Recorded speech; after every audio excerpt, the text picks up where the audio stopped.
Muy buenas, Alejandro, y bienvenido de nuevo a Publishers. Gracias por la invitación. Gracias a ti. Bueno, El canto de los inocentes, este segundo libro, para las personas que todavía no lo sepan, ¿de qué trata este libro? Claro, El canto de los inocentes es la secuela de mi libro anterior llamado El aliento de los inocentes Ujú.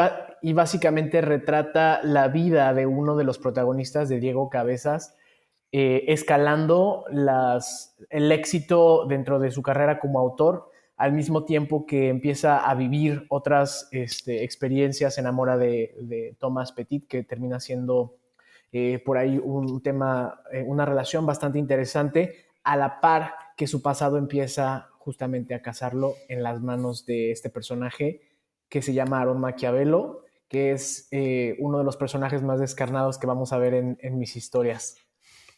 Y me ha llamado mucho la atención, Alejandro, la dualidad entre el amor y el miedo en esa relación. ¿Cómo has logrado que se sienta tan real y tan honesta? Gracias.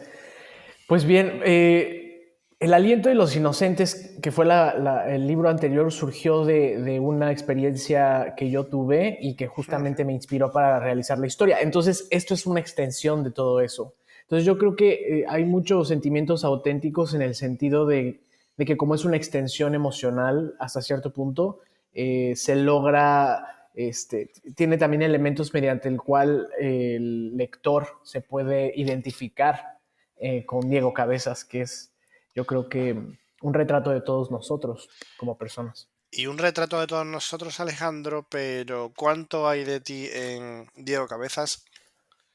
Muy buena pregunta.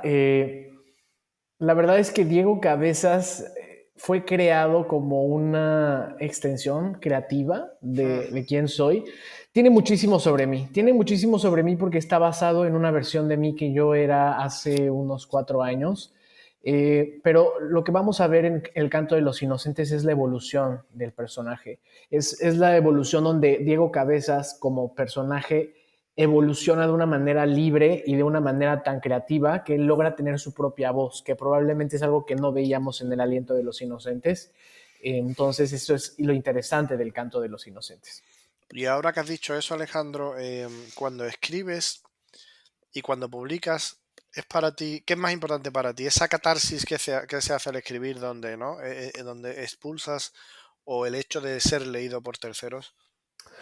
Yo creo que cada uno de los procesos tiene sus mieles, su dulce proceso, y yo creo que siempre el hecho de publicar el libro, el hecho de que las personas lo empiecen a leer y empiecen a hablar al respecto, termina por ser como la culminación, como la cereza del pastel, porque es cuando los personajes cobran vida. Entonces, si bien, por ejemplo, Diego Cabezas, que me preguntabas qué tiene de mí, a lo mejor en algún momento era muy personal, Diego Ujú. Cabezas, la evolución En el canto de los inocentes de este personaje se dio a raíz de los lectores que leyeron mi libro anterior, que comentaron y por lo tanto hicieron que cobrara vida y se volviera una persona completamente diferente, separada de quien soy yo.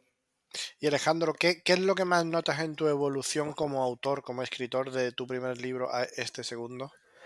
Pues bueno, primero que nada, yo siento que son libros, cada libro está mejor escrito que el anterior, cada Ujú. libro tiene aprendizajes que probablemente aprendimos en los procesos anteriores, pero vamos a ver aquí una novela muy madura, una novela sobria y una novela bastante entretenida. Si bien sigue siendo extremadamente oscura, yo siento que esta novela en particular es tan cotidiana que muy bien nos podemos retratar o identificar con lo que está viviendo el protagonista.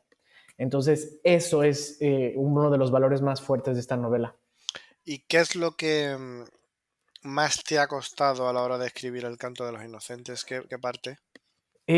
Bueno, siempre me cuesta escribir esta historia porque tiene que ver con una anécdota personal acerca de cómo intentaron destruir mi carrera cuando estaba iniciando. Entonces, yo creo que lo más difícil de esto fue escribir cómo Diego Cabezas eh, termina la historia, porque esta es la terminación del aliento de los inocentes, ¿no? Por eso Ujú. es en dos partes, y el cómo nos liberamos todos del personaje de Francisco Rojas, que bien sonó muchísimo en El aliento de los inocentes, y aquí estamos dándole la voz a Diego Cabezas. Entonces, ese desprendimiento yo creo que es lo que más me costó. ¿Y qué es lo que te resulta más sencillo, Alejandro? Lo que me resulta más sencillo es venderlo, la verdad, es porque una vez que ya lo escribiste, que ya lo leíste, ya no tienes necesariamente que leerlo todo el tiempo. Entonces, si bien a lo mejor es una historia que te pega mucho, ya no te pega lo suficiente porque no lo lees otra vez, pero al mismo tiempo ya lo leíste tantas veces que lo sabes vender, y por venderlo me refiero a difundirlo. Entonces, la difusión yo creo que es algo de lo que más me gusta, Ujú. hablar de esto. ¿Y qué influencias dirías que hay mayoritariamente en el canto de los inocentes, tanto en literatura como en cine? No sé, cuéntame. Claro, de hecho este libro está hecho con un corte visual mucho más cinematográfico que mis libros anteriores. Ujú. Siempre he tenido la influencia de Juan Rulfo, de este autor famoso que escribió El llano en llamas. Es un autor mexicano que me influencia muchísimo, y siempre voy a tener una influencia de él, de su realismo mágico, que podemos ver aquí un poco. Y por otro lado, el tema cinematográfico, todos los thrillers y la corriente neocontemporánea que hay en el cine con Christopher Nolan y otros David Fincher a lo mejor, ¿no? ajá, David Fincher, que vienen que han contado historias como thrillers o crudos o oscuros de una manera innovadora. Entonces yo creo que tiene un poco de ambos. Ujú. ¿Y cómo has logrado equilibrar? Me ha llamado mucho la atención cómo has equilibrado los momentos de tensión con otros momentos mucho más introspectivos. ¿Cómo has logrado ese equilibrio tan bueno o te sale de manera orgánica? Gracias. Yo creo que siempre cuando construyes un libro, y es lo que aprendí en este libro o lo que apliqué, es cuando lo vas construyendo vas balanceando los colores, ¿no? O las texturas. Entonces, siempre es bueno, sobre todo cuando estás contando algo tan pesado o impactante como lo es el canto de los inocentes y el aliento de los inocentes, también es importante darle respiros a los lectores para poder procesar la información que estás dándole, y esos respiros van causando, es como si estuvieras también bailando un vals con la historia. Entonces va teniendo su propio paso, va teniendo su propio tono, y el aprender qué tono requiere cada historia es lo que me llevo del canto de los inocentes. Y has dicho que lo has hecho mucho más cinematográfico y es verdad que uno casi ve una película al leer el libro. Gracias. Em, ¿Crees que hay posibilidades de que acabe siendo una película o incluso una serie, ¿no? Al ser dos libros.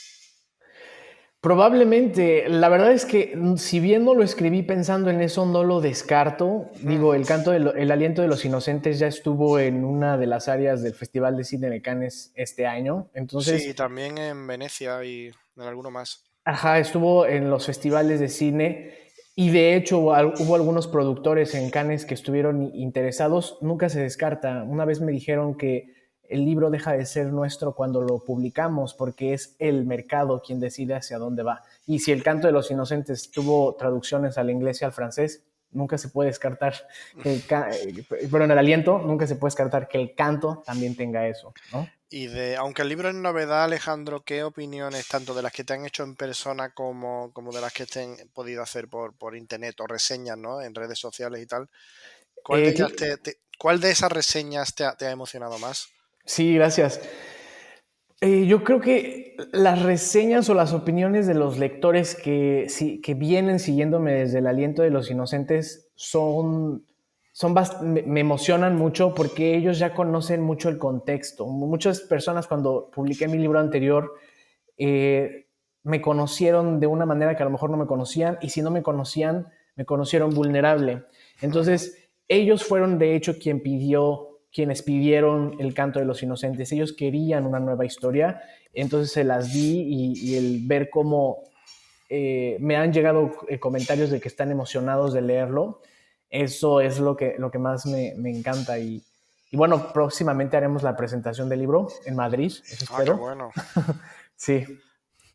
Y Alejandro, si estuviéramos en una librería o en la casa del libro, donde sea, y nos viéramos y yo estuviera dudando si llevarme tu libro o no, ¿Tú qué me dirías para convencerme de que merece la pena? Yo te diría que estamos frente a una historia muy entretenida, estamos frente a una historia que es una de esas historias que probablemente cambian la perspectiva y que muy probablemente una vez después de leerla el mundo te va a parecer diferente, para bien. Entonces es una de esas historias que si bien parece oscura, es algo que te deja algo bueno, saca algo bueno de ti y sobre todo que es totalmente personal. Tiene un trasfondo positivo, ¿no? Exactamente, sí. Y generalmente te daría a leer las dedicatorias. Yo creo que las dedicatorias, como son personales, son mías, esas dedicatorias tienen mucho peso sobre la decisión. Pues Alejandro, muchísimas gracias por atender a Publishers y desde aquí recomendamos a todos los que nos están viendo El Canto de los Inocentes, que es la segunda parte, así que el que no tenga la primera, que se haga con las dos y les aseguramos que merece mucho la pena, que es el dinero mejor invertido que pueden tener. Muchas gracias, Alejandro. Gracias, gracias por el espacio.